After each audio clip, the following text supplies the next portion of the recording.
We are here, and I am setting this thing up. All right, with the great Chip Dodd. Yes. So, And the man himself, Dhati Lewis. yes, sir. We are here, and we are live now, and so people, we're gonna give them a few minutes to let people get on. We got Jessica Oglesby is on, Derwin Anderson on, Loretta is on. We are people.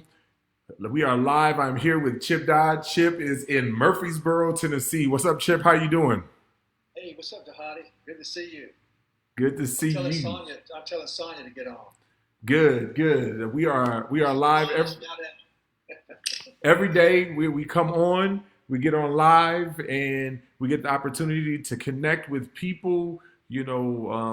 Specifically Blueprint family, but there's people from all across North America, both in Canada. We have people in the United States. All of us who have been impacted by this pandemic.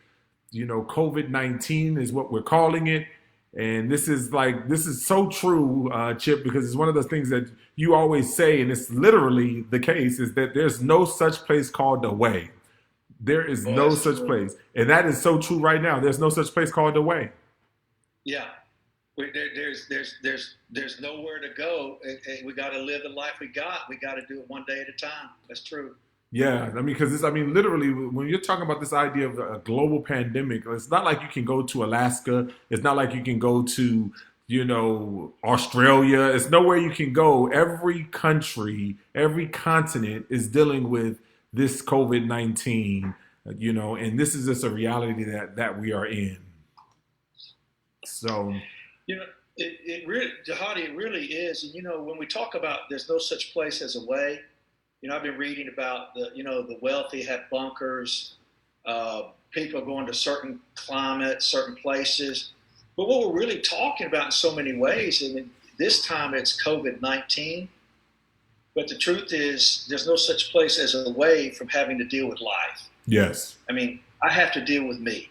Yeah. And right now, man, there's so much fear going on. So really, the question isn't so much where do I go to get away, but what do I do with fear? Yes. How do I handle the fear? How do I approach it? What do I do about it right now? Yeah, we had Dr. Sandy Thomas on Tuesday, and we talked about specifically how do we cope with anxiety, and that's really kind of what you're talking about. Is like, what do we do with fear? And a lot of times, I don't think we're doing much with it. We're doing too much with it. I don't know if it's which one it is. Sometimes, like yesterday, I was talking to somebody, and we talked about like we got to know the difference between fear and anxiety. I mean, so many ways, like we're talking about fear of tomorrow, fear of the unknown related to COVID. But especially and mostly, I'm talking to believers right now on Facebook, and I don't mean this in a rigid way at all, but there's no such thing as the unknown for us who are believers. I mean, I know that we don't know if we're going to trip over something or car crashes. I get all that. We don't know if we're going to win the lottery or not. I get all that. But we've been promised, one, we're never going to be left. Hmm. We're going to have to walk through life, and life is tragic, but God is faithful. And we're promised to be delivered. We're from this thing or through it, or, if something happens to our lives don't end. So, and I don't mean any way that people need to not be afraid. What I'm saying is we have a place to go with our fear. And Amen. we have promises that we've been given in our fear. We're made to be able to give the fear of our hearts over to God and each other to share. And this is a great time too, Dhati, because character is never created in a crisis. It's more like exposed. And so this is a great time for us to take the risk of, like you reached out to me, I reached out to you, neighbor to neighbor, the people on your right and left. It's time to be generous and caring and sharing and offer ourselves to others and, help the elderly, help the little children, be Yeah. brave, be courageous, those sorts of things. That's really good. And, Chip, I've been getting on here with the Blueprint family and others from across the the nation, and we've just been talking about how do we decrease the spread of COVID-19, but increase our care for one another.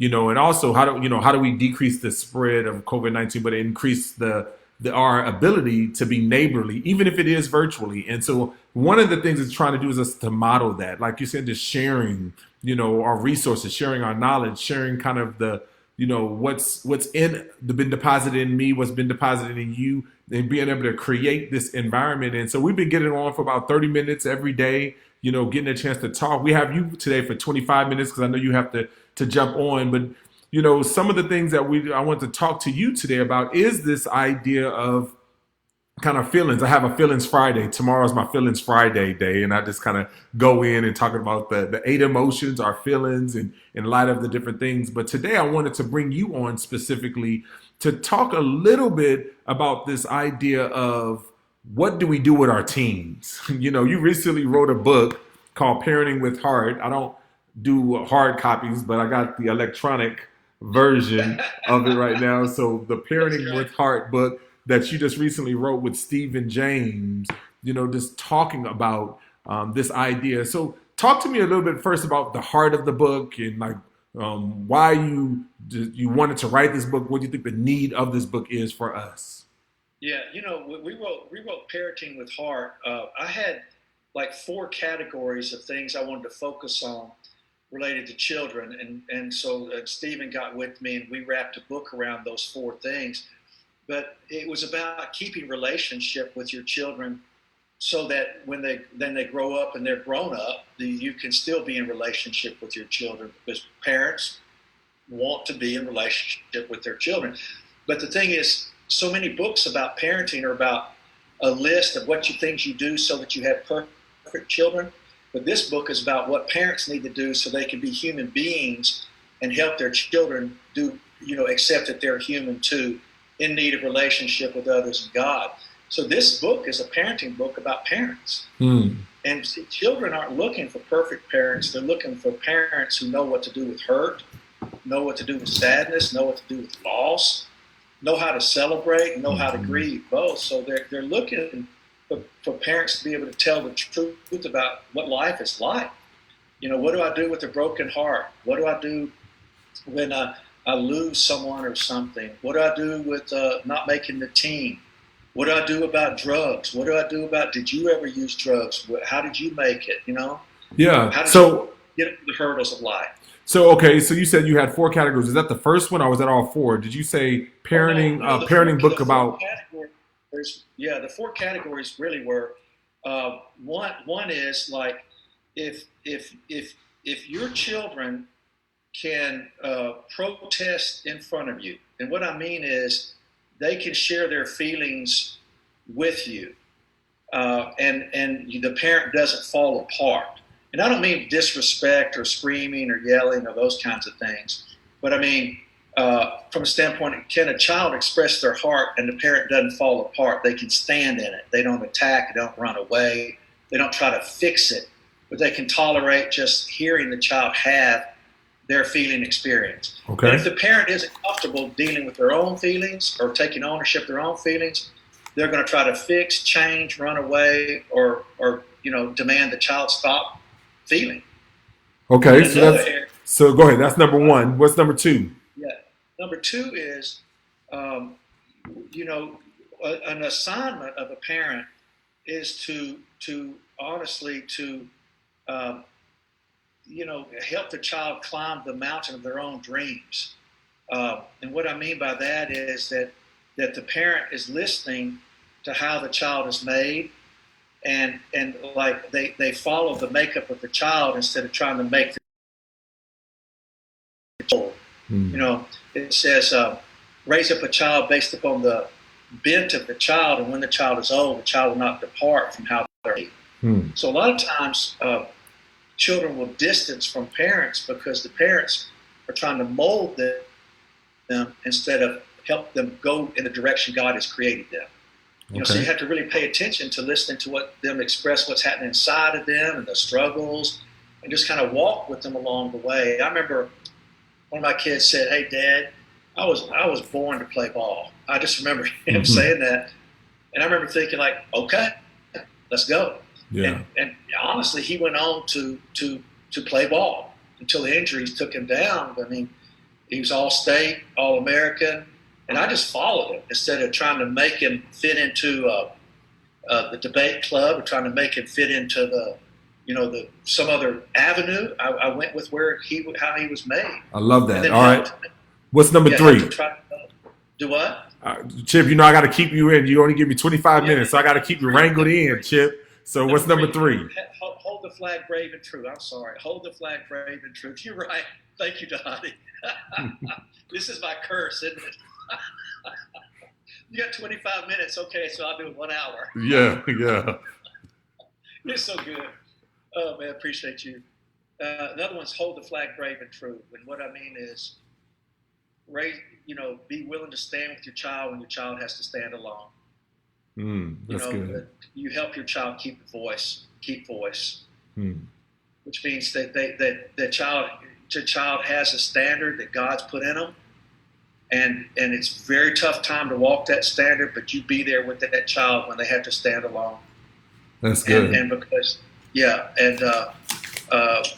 then support them in finishing strong. In other words, have a place to come to when the days are really bad, especially when they're following the standard. And then the fourth one is, can your child grieve in front of you? Can they protest? Are you walking with them how they're made? Will you stand with them when they have to stand alone in their own standards? And then can the child grieve in front of you? Can they face loss and you can be with them in loss? That is really good. If you protest and grieve in front of you, you still have a relationship with them. No, I think that's really good. And that's really hopeful, especially as we begin to frame what we're talking about today is doing that in the COVID-19 era with teens. Because, as you're talking about this idea of them growing up, that is the time when you start seeing your children to begin to differentiate themselves from you. And in that process of differentiating, a lot of times as parents, we can't deal with this. Let me just go ahead and say I can't deal with it. And so it's just like, how do we do that? Yeah. So it's just, and you start feeling all the emotions. You start feeling all of those things. And what you just talked about, just to kind of recap, you talked about this idea of creating a parenting book that is about parents. And, and in there you hit these 4 categories of 1, can they protest in front of you? Number 2, can you help them with the assignment, help them climb the mountain, their own mountain? Number 3, hold the flag brave and true, give them voice. And number 4, can they grieve in front of you? There's a lot of maturity that a parent has to do in order to be able to allow all 4 of those things taking place. Yeah, and so you can see already that's fraught with a failure. And so, clumsy's as good as we're ever going to get, Dhati. And so we have to be really good at coming back around. Once we mess up, come back around and admit mistake. In other words, we've got to be good at seeking forgiveness. And that's a great teacher, too. If we're good at seeking forgiveness, then children are roused to increase their capacity for mercy and empathy. Yeah. And so there's more cooperation involved in that. And when a child hits the teen years, especially in today's world, I remember my sons telling me, he said, you live in a different world than I live in. My world is different from yours. I know you think it's the same, but it isn't. It's true. Because I think from everything from technology to influences around children now, there's less community of God and more community of just seduction. Yeah. And so, if it's so important that teens talk, and it's going to stretch parents like never before because it's scarier than it's ever been before. So in that stretching period that you're talking about with parents and living in different worlds, right now in the COVID-19, it's like, I know we may have to interpret different words, but we are in the same world. What do you do right now when you are for so many of our families that we're kind of forced to homeschool in a sense our children, Yeah. and we're constantly with them, and they're still trying to differentiate themselves, but at the same time, Yeah. that we are constantly with them and we're responsible for them. How do you balance that tension of being responsible for them still, but at the same time they're trying to differentiate Oh, themselves from us? well, you know what? You just said something amazing. And what you're talking about is, first of all, it's impossible. But what is impossible for us is possible for God. So Yeah. prayer is huge right now. I know the kids are home right now. The teenagers are home. They don't want to be home. They want to be out. They want to be doing. They want to be shaping, baking, and creating and having fun and just being in life with each other. But I believe it's really important that we have high expectations without high demands. Hmm. That you're worth whatever it takes for me to do whatever I need to do to make sure that you have a future. And so I'm going to be giving you information and warnings and love. You always have a place to come home to. The light's always on. The table's set. The door's unlocked. But I know you live in a world that I know where things can happen to you that you don't know.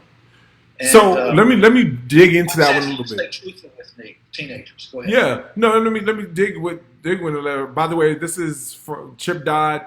Parenting with Heart is the book that he wrote. That's talking about. It's a book about parents, and he gave us 4 categories that he was thinking about when doing this. But my question, Chip, is like you just made the statement: high expectations without high demand. That's a great statement. How in the world can you actually do that? How do you live it? Yeah, how do you live that So out? you communicate like a teenager and a parent are two different people. Especially the teenager. When the child is young, you sort of think of them as like they want to be around and they need the parent more. And when that adolescence begins to hit, there's a pull away.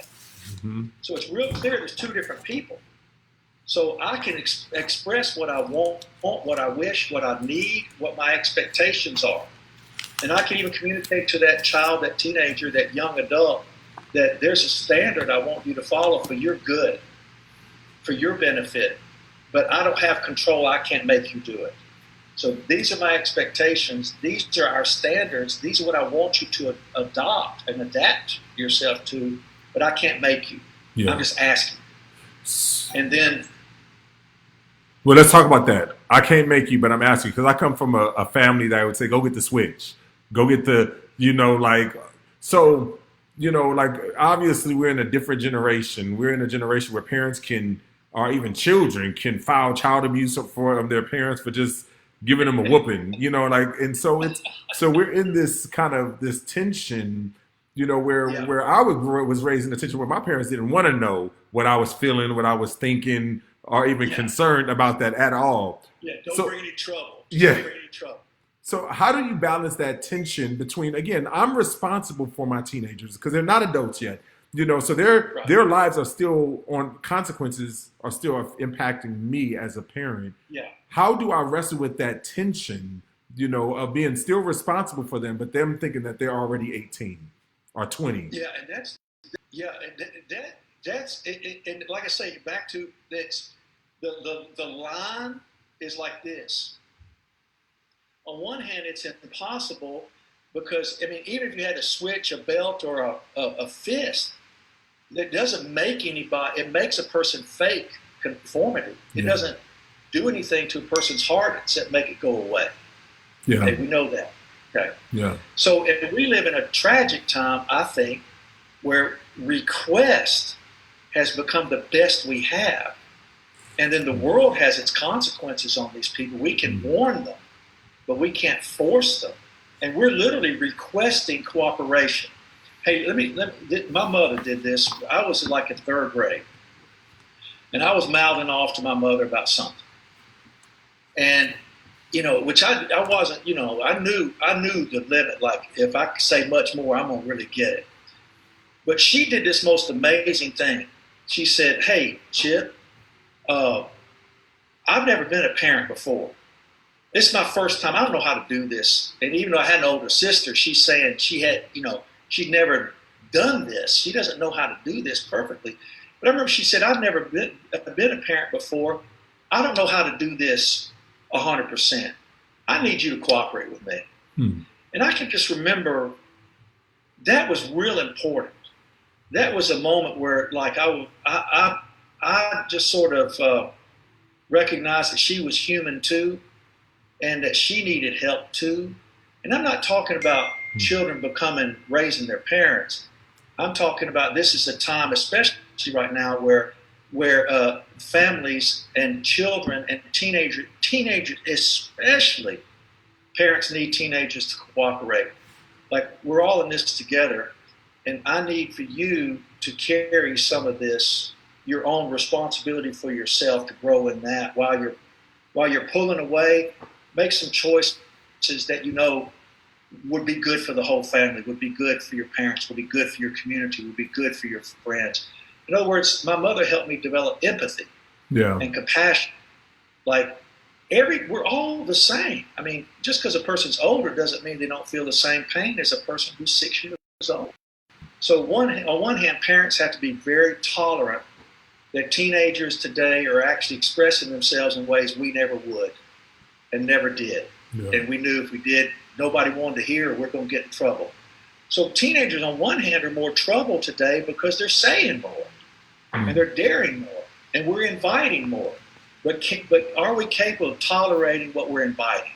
Do we have the emotional bandwidth to tolerate what we're inviting? And let's talk about that a minute. And we got about 4 or 5 minutes. And again, we're here with Chip Dodd, author of Parenting with Heart, Voice of the Heart, The Needs of the Heart, many different things that's dealing with the heart. It seems like you're a heart expert. Don't forget the novel that nobody's read. Oh, Keeping Heart. So he is a heart expert, and so we're dealing with the heart. We're dealing with the heart of both the teenagers and the heart of the parent. That you wrote a parenting book that's more about the parents than it's about trying to make perfect children. Yeah. Talk a little bit about that as you think about this idea of being able to have the emotional maturity, EQ, to be able to handle all the different blows that your teenage children are going to bring you. Yeah, that one is that parents need to be honestly connecting with other parents. And definitely downloading complaints and downloading praise, but also downloading the personal struggle. Yeah. Using the language of fear and loneliness, and honestly just, surrender to not knowing exactly what to do.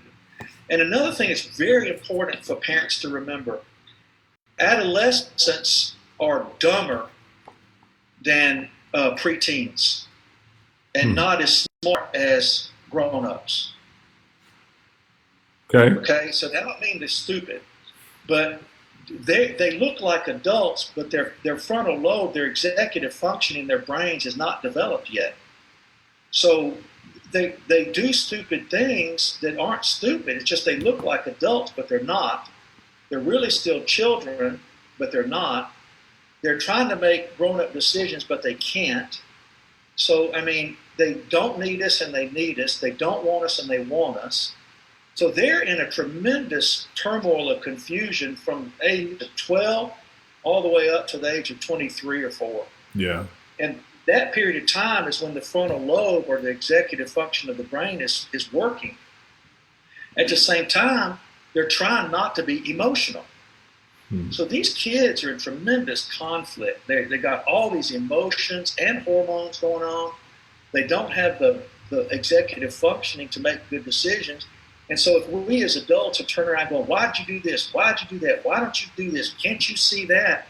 All that's doing is just making them go away. Yeah. And just go somewhere else to find their need to belong and need to matter and need to be themselves. So we need to recognize that their EQ, their emotional quotient stuff is very confusing, and they're not. Their IQ can be applied to school, but they don't know how to combine their IQ with their EQ really well. So it's a time of great confusion. They don't see that the garbage needs to be taken out. Yeah. They don't see it. They just don't see it.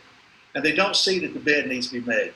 they're going to be back in it in 8, 9, 10 hours. So like why would I? Why they think they're being practical when they're really being disorderly. I mean, it's Yes. just and it's just like which requires a grown-up's patience, and that means we have to remember what it was like to be young.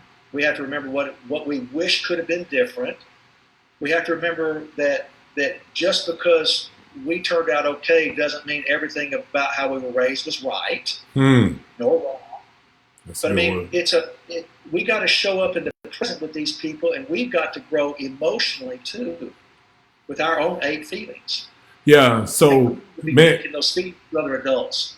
this is really good, Chip. And I know you have to head out because you have to something where to be at 11:30, 10:30 Central Standard Time. But again, this is Chip Dodd, author of Parenting with Heart. It's a book about parenting, about parents, and not about how to make your children perfect.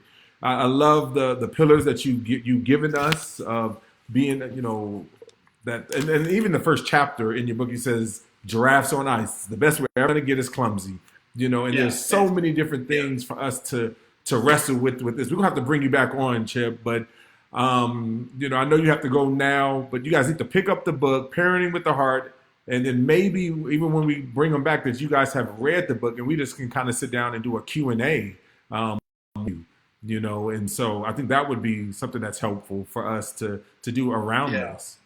Yeah, you broke up a little bit, but I think I got it. But yeah, I would love to do that, Dhati.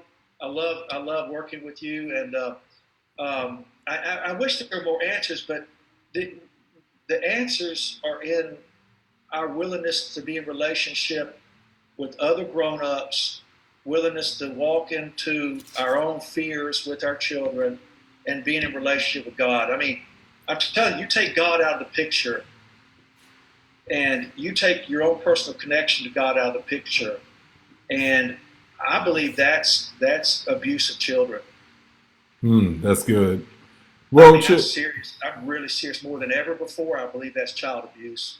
Is when the parent's not in relationship with God. man. I know it sounds very drastic. No, I mean, I'm curious. It just makes me curious on what you mean, and I would love for you to unpack that. But again, I know you got to Yeah. go. I know you got to go, but I'm gonna stay on a little bit longer for you guys to kind of wrap this up, and I'm gonna give Chip the ability to get out because you literally got to be somewhere in Hey, two Dhati, minutes. thank you. God bless you. I'll talk to you later. All right, man. Appreciate you, Chip. Yeah. God bless. Bye. All right, you guys. I'm gonna stay on for just a little while longer, and just because I know this is kind of what we're doing, but that is good, some good stuff. Again, I just want to recap briefly kind of what we heard, that Parenting with Heart, Chip Dodd, is a book. It's a parenting book about parents. And he basically says, can your children protest in front of you? That is some deep stuff. Can your children protest? I know I couldn't protest in front of my parents. Yeah,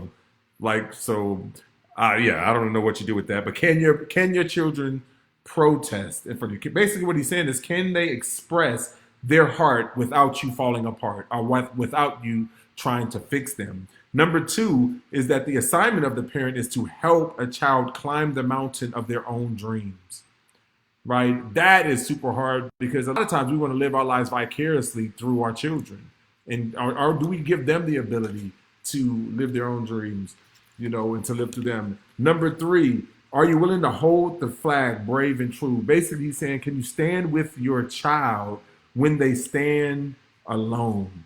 Like, can you give them voice? Can you give them voice? Or are we going to manage them to put them in a box to say you're too much or you're not enough? And then finally, can they grieve in front of you? Can they grieve in front of you? Man, when we talk about teens, that's some hard stuff. And so this is why I love this book. Angie and I have read tons and tons and tons of books on parenting.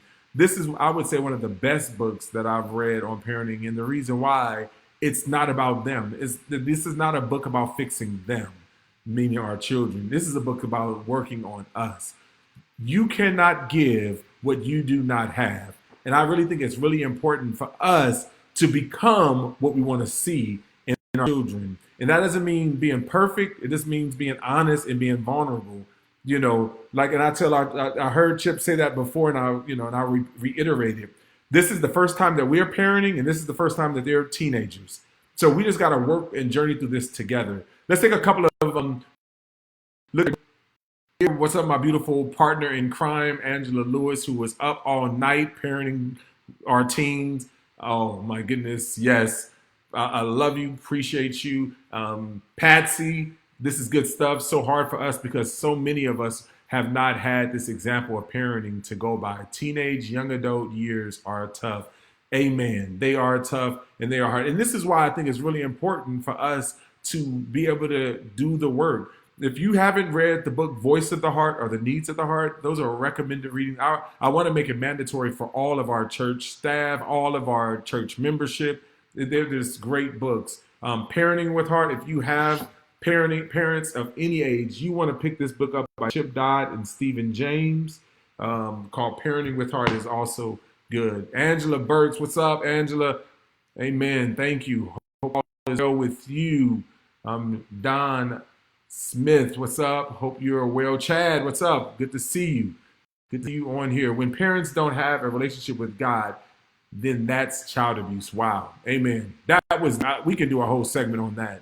Just how important it is for you to cultivate your relationship with God in order to parent well.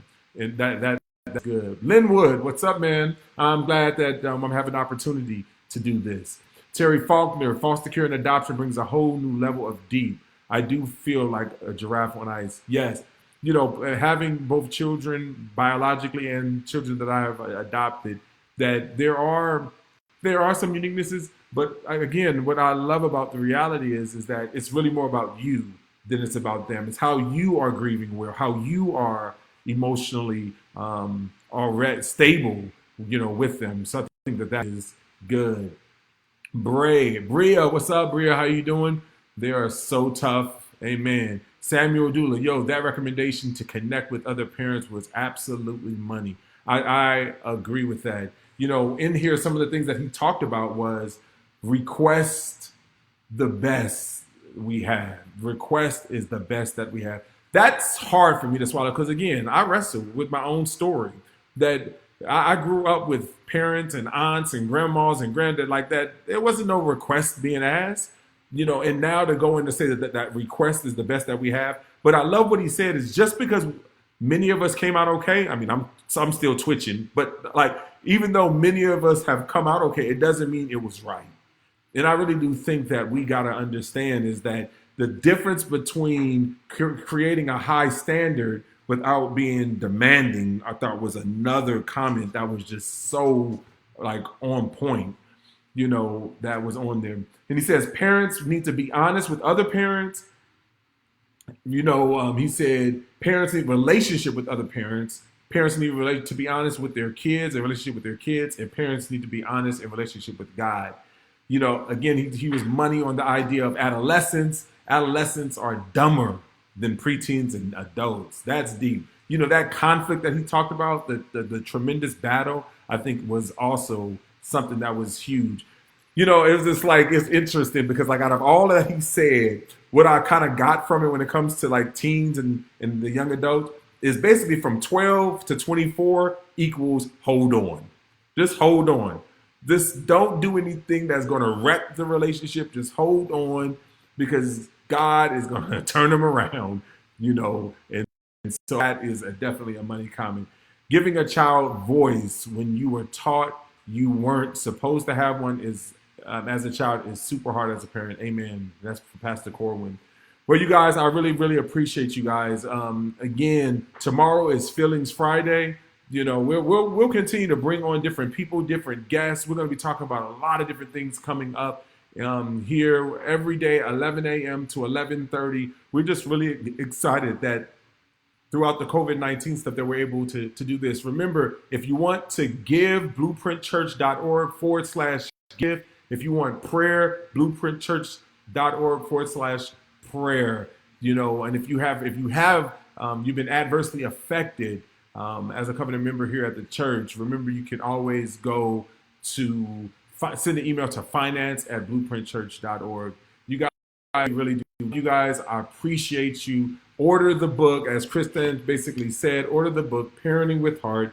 You was with my man Chip Dodd. He got, again, The Voice of the Heart, The Needs of the Heart, Parenting with Heart are all books that you want to read. That those, I would say, would be like required reading over the course of these COVID-19. If you're looking for something to be able to process through where you are, I think it's really, really critical. Last comment, Bria basically says, I've learned that to be true, the way I respond and connect with my daughter is actually where the fruit comes from. My original thought of trying to fix or heal my daughter was all wrong.